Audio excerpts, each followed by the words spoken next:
Assalamualaikum warahmatullahi wabarakatuh. Saya Ilman Maulana Fitra Islami, NIM 81114199329 dari kelas Hukum Internasional Jumat 07.00. Di sini saya akan menjelaskan salah satu materi tentang penyelesaian sengketa hukum internasional guna untuk memenuhi nilai ujian akhir semester mata kuliah hukum internasional.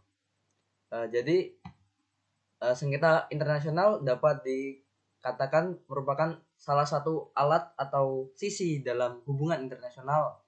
Hal ini didasarkan atas suatu pemikiran bahwa hubungan internasional yang diadakan oleh antar negara, negara dengan individu, kemudian ada negara dengan organisasi internasional lainnya. Seringkali hubungan tersebut menimbulkan sengketa di antara mereka. Hubungan internasional tersebut meliputi beberapa aspek kehidupan seperti aspek ekonomi, politik, ataupun sosial. Kemudian sengketa internasional sering disamakan dengan istilah sengketa antar negara. Pandangan ini merupakan pandangan klasik yang mengatakan bahwa negara merupakan satu-satunya subjek hukum internasional. Sementara padahal pada perkembangannya sampai saat ini hukum bukan saja negara yang menjadi subjek hukum internasional, tetapi terdapat subjek-subjek hukum internasional lain yang bukan negara, yaitu ada individu dan organisasi internasional. Dengan demikian, yang dimaksud dengan sengketa internasional adalah sengketa yang muncul atau terjadi di antara negara dengan negara atau negara dengan subjek hukum yang bukan negara dan subjek hukum yang bukan negara dengan sesamanya. Lalu sengketa internasional tersebut dibagi menjadi dua, yaitu sengketa politik dan sengketa hukum. Sengketa politik itu didasarkan pada negara mendasarkan tuntutan pada pertimbangan non-yuridis. Misalnya ada politik atau kepentingan nasional lainnya. Kemudian yang sengketa hukum itu didasarkan pada negara yang mendasarkan tuntutannya atau ketentuan-ketentuannya yang terdapat dalam suatu perjanjian atau pengesahan yang sudah diakui oleh hukum internasional. Dan juga dalam penyelesaian hukum internasional ini dibagi menjadi dua, yaitu penyelesaian damai dan non-damai. Yang penyelesaian damai itu sejak diadopsinya dari Piagam PBB, maka muncul anggapan bahwa penggunaan kekerasan atau perang telah diharamkan terjadi dalam praktek hubungan internasional. Untuk kelanjutannya, negara-negara harus menggunakan metode-metode yang untuk melakukan perdamaian itu sebagai satu-satunya pilihan yang tersedia bagi mereka untuk menyelesaikan masalahnya, yaitu dengan cara damai. Sehingga hanya terdapat dua kemungkinan yang terjadi untuk penggunaan kekerasan, yaitu penggunaan dalam hal bela diri dan penggunaan apabila terjadi otorisasi dari Dewan Keamanan PBB. Ketentuan ini dianggap para ahli hukum sebagai jantung dari ketentuan yang terdapat dalam piagam dan prinsip yang paling penting yang terdapat dalam hukum internasional kontemporer. Misalnya pada pasal 2 ayat 3 piagam PBB yang menyebutkan bahwa selain adanya kewajiban bagi semua negara untuk menyelesaikan pertikaian mereka secara damai, itu dalam situasi perdamaian internasional maupun keadilan itu tidak terancam. Kemudian Haula Adolf berpendapat bahwa metode atau cara penyelesaian sengketa internasional secara damai melalui cara penyelesaian sengketa internasional melalui cara diplomatik dan penyelesaian sengketa internasional melalui lembaga peradilan, arbitrase dan organisasi internasional lainnya, yang meliputi adanya yang pertama itu ada negosiasi, kemudian pencarian fakta, kemudian jasa-jasa baik, mediasi, konsiliasi, arbitrase dan pengadilan internasional. Dalam Manila Declaration atau Deklarasi Manila itu merupakan hasil inisiatif atau upaya dari Majelis Umum PBB di dalam uh, menyemarakkan atau menggalakkan terjadinya penghormatan terhadap penggunaan cara penyelesaian sengketa dengan cara damai. Deklarasi Manila tersebut berisikan antara lainnya yaitu kewajiban negara-negara yang bersengketa untuk mencari dengan itikat baik dan dengan semangat kerjasama antara negara-negara yang bertikai untuk menyelesaikan sengketa internasional mereka dengan secepat mungkin dan seadil-adilnya. Kemudian negara-negara harus juga itu mempertimbangkan peran penting yang dapat dilakukan oleh Majelis Umum, Dewan Keamanan, Mahkamah Internasional, dan Sekretariat Jenderal PBB untuk membantu dalam penyelesaian sengketa tersebut. Deklarasi ini juga meyakinkan adanya berbagai cara yang dapat dilakukan oleh organ-organ PBB untuk membantu para pihak mencapai suatu penyelesaian sengketa yang mereka alami. Kemudian pada tahun 1988 Majelis Umum memutuskan untuk menambah deklarasi Manila tersebut dengan menetapkan secara khusus langkah-langkah yang harus diambil Dewan Keamanan untuk mencegah suatu sengketa menjadi ancaman terhadap perdamaian dan memajukan pengamanan penggunaan penyelesaian sengketa secara damai. Penyelesaian sengketa secara damai ini dibagi menjadi dua, yaitu yang pertama ada politik dan hukum. Dalam politik ini ada yang pertama negosiasi, yaitu menggunakan teknik penyelesaian sengketa yang paling tradisional dan paling sederhana, yaitu dengan melakukan diskusi antara pihak-pihak yang berkepentingan untuk menyatukan perbedaan pandangan atau opini. Keterlibatan ini dilakukan dengan ada keterlibatan langsung antara negara-negara yang bersengketa dan tidak memerlukan campur tangan dari pihak ketiga atau pihak yang menengahi, sehingga penyelesaian ini benar-benar murni dilakukan oleh negara-negara yang bersengketa saja. Seperti contohnya ada terjadi konferensi meja bundar yang memutuskan untuk Belanda setuju menyerahkan kedaulatan kepada negara Republik Indonesia. Kemudian ada jasa baik dan mediasi. Ini melibatkan pihak ketiga yang melakukan penyelesaian, di mana pihak ketiga ini hanya bertindak sebagai mediator saja atau penengah. Tetapi untuk solusi-solusi yang didapatkan itu berasal dari pihak-pihak yang bersengketa.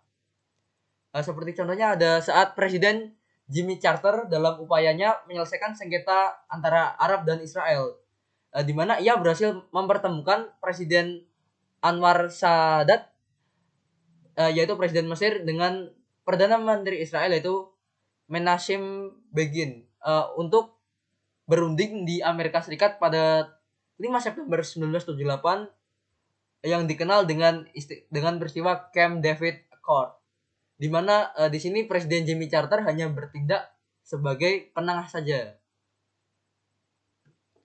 Kemudian yang ketiga ada penyelidikan, yaitu ketika ada perbedaan opini mengenai persoalan fakta, para pihak dapat meminta untuk melembagakan sebuah kondisi penyelidikan oleh pengamat yang terkemuka untuk menentukan fakta-fakta yang terjadi dalam pertikaian tersebut. Dalam contohnya itu ada perang antara Iran dan Irak yang terjadi pada tahun 1980-an. Itu Dewan Keamanan PBB mengirimkan komisi penyelidik atau Commission on Inquiry yang dipimpin oleh Sekjen PBB kala itu pada tahun 1987 untuk melakukan konsultasi dengan kedua negara tersebut terkait dengan masalah yang terjadi, untuk melakukan penyelidikan tentang fakta yang terjadi di perang tersebut antara Iran dan Irak. Kemudian ada konsiliasi, yaitu melibatkan investigasi pihak ketiga sebagai dasar sengketa dan laporan yang disampaikan bersamaan dengan saran untuk menyelesaikan sengketa. Konsiliasi ini merupakan gabungan penyelidikan dan mediasi. Laporan konsiliasi ini hanyalah berupa sebuah proposal dan tidak mengikat di antara pihak-pihak. Seperti contohnya dalam penyelesaian krisis di Somalia, di mana Dewan Keamanan PBB pernah meminta Sekjen PBB untuk mengupayakan konsiliasi atau perujukan di antara golongan-golongan yang bersengketa. Maka dengan ini Sekjen PBB itu bekerja sama dengan organisasi regional seperti Liga Arab, organisasi Persatuan di Afrika, dan organisasi konferensi Islam yang digunakan untuk membantu proses konsiliasi ini. Kemudian yang kedua dalam penyelesaian secara damai ada hukum. Yang pertama ada arbitrase yang merupakan penyelesaian sengketa perdata di luar peradilan umum melalui pihak ketiga yang netral, di mana arbitrase ini merupakan penyelesaian sengketa yang paling tua atau yang tertua yang ada. Seperti contohnya pada 6 Juni 2018, pengadilan arbitrase di bawah lembaga London Court of International Arbitration atau LCIA memutuskan Avanti berhasil memenangkan perkara melawan Kementerian Pertahanan Republik Indonesia. Yang mana proses arbitrase ini terkait dengan pembayaran sewa satelit Artemis Avanti oleh Indonesia. Kasus ini bermula pada saat Avanti memposisikan satelit Artemis di slot orbit 123 derajat bujur timur sejak 12 November 2016 untuk mengantisipasi kehilangan hak spektrum L-band Indonesia sementara L-band Indonesia lebih dulu mengisi slot tersebut lewat satelit Garuda 1 selama 15 tahun. Sempat berhenti mengorbit pada 2015. Menurut informasi yang didapat itu Indonesia sudah berkomitmen untuk membayar sebesar 30 juta US dollar kepada pihak Avanti sebagai biaya sewa dan relokasi satelit. Namun Indonesia berhenti melakukan pembayaran setelah Avanti menerima sebesar 12 juta US dollar.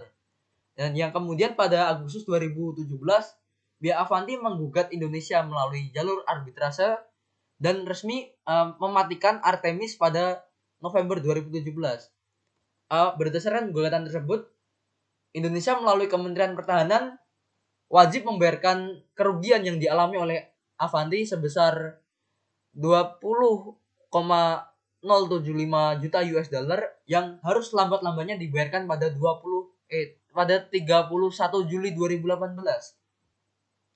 Kemudian yang kedua ada adjudikasi, yaitu penyelesaian masalah antara dua pihak melalui lembaga pengadilan, di mana dalam menyelesaikan sengketanya menunjuk pihak ketiga yang disebut sebagai adjudikator atau majelis hakim sebagai penengahnya. Acara adjudikasi ini dengan mengumpulkan data-data kebenaran, baik itu data fisik maupun data yuridis, sebagai bahan pertimbangan dalam membuat putusan atau keputusan bersama untuk menyelesaikan sengketa atau permasalahan. Di mana keputusan yang dihasilkan bersifat mengikat dan berlandaskan pada hukum yang berlaku, serta para pihak harus patuh dengan keputusan yang sudah dibuat dan ditentukan tersebut. Seperti contohnya adalah sengketa Sipadan dan Legitan, di mana Indonesia dan Malaysia memperebutkan hak milik terhadap dua pulau yang berada di Selat Makassar, yaitu Pulau Sipadan dan Legitan. Dari itu sengketa ini dibawa ke IGC dan dihasilkan dalam voting yang hasilnya dalam lembaga tersebut, di mana dari 17 hakim Malaysia menang dengan 16 hakim, sementara Indonesia hanya 1 hakim yang memihak pada Indonesia.